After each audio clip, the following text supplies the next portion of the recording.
mindfulness practice, and also psychedelics, all kind of aimed to remind us how can we be more fully in the present moment, and what healing can be when we allow ourselves to be ourselves and to fully experience what we are experiencing.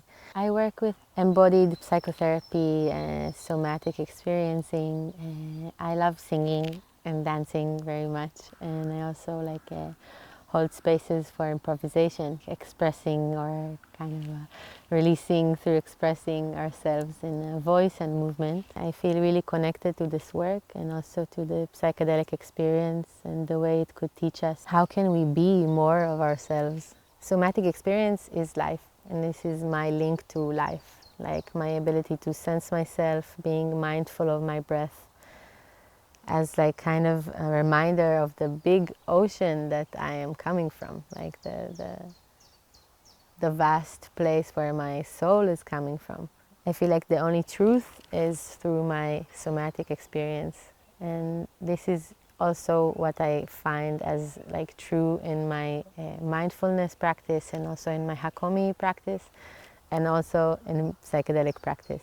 Basically, we are really good, and our work in life is like rediscover our goodness, to really like open ourselves back to that place where we allow ourselves to be vulnerable with others, like to be real. And it's a work of like retrusting the world, like retrust in our relationships, and believe that like it's okay, I'm actually allowed to be myself. And then as much as you practice that, you kind of like, I'm actually okay to express and to be and to relate.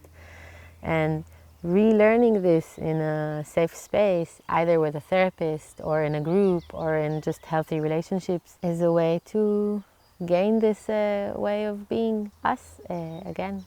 We are very social creatures, and belonging is something that is so fundamental for us. When I'm allowed to be myself more, and I kind of allow my virtue to shine, and people can see me, they can be my witnesses. In a way, learning through the other that it is allowed to be, then I can be more of myself. Forming healthy relationships in a group is like an evidence of this being possible, of truth and good relations and safe spaces can be possible. And then when we have that in a group, like for example in here in Kiyumi, and then those people are going to their communities back or their families, and they form these like more healthy spaces, more real spaces, and then these people go to their other communities, and in that way we can like create this web of good humanity. It's always good to remember that all of these practices and also all this medicine work is just a door for us to be ourselves like day to day, and that like real medicine is waking up in the morning and taking a good breath and being able to like ask myself, how am I, like how are you, and just being a good friend.